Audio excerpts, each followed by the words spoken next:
Hello તાલીમાર્થી મિત્રો, અંગ્રેજી ભાષાના શબ્દ શીખવાનો આજે 134મો દિવસ છે. તો ચાલો શબ્દ શીખીએ. આજનો પહેલો શબ્દ છે રેકગ્નાઇઝ. તેનો સ્પેલિંગ છે RECOGNIZE. રેકગ્નાઇઝ એટલે ઓળખવું અથવા તો માન્યતા આપવી. ઉદાહરણ તરીકે, I did not recognise him at first.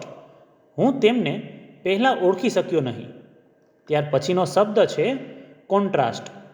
તેનો સ્પેલિંગ છે CONTRAST. કોન્ટ્રાસ્ટ એટલે તફાવત અથવા તો વિરોધાભાસ.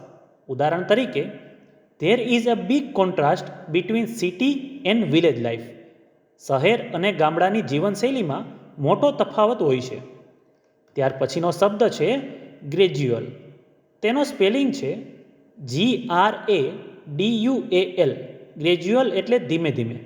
ઉદાહરણ તરીકે, there was a gradual increase in temperature. તાપમાનમાં ધીમે ધીમે વધારો થયો. ત્યાર પછીનો શબ્દ છે ઇન્ટરપ્રેટ. તેનો સ્પેલિંગ છે INTERPRET.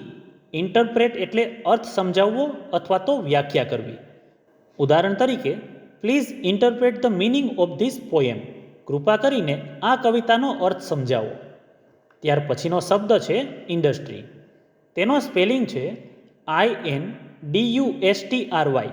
ઇન્ડસ્ટ્રી એટલે ઉદ્યોગ. ઉદાહરણ તરીકે, the textile industry is growing fast. કાપડ ઉદ્યોગ ઝડપથી વિકાસ કરી રહ્યો છે. તો મિત્રો, આજે શીખેલા 5 શબ્દો આ રીતે હતા. રેકગ્નાઇઝ એટલે ઓળખવું, કોન્ટ્રાસ્ટ એટલે તફાવત, ગ્રેજ્યુઅલ એટલે ધીમે ધીમે, ઇન્ટરપ્રેટ એટલે અર્થ સમજાવવો અને ઇન્ડસ્ટ્રી એટલે ઉદ્યોગ. તો આવી જ રીતે ITIની અને જોબની અપડેટ માટે આ ચેનલને સબસ્ક્રાઈબ જરૂર કરજો.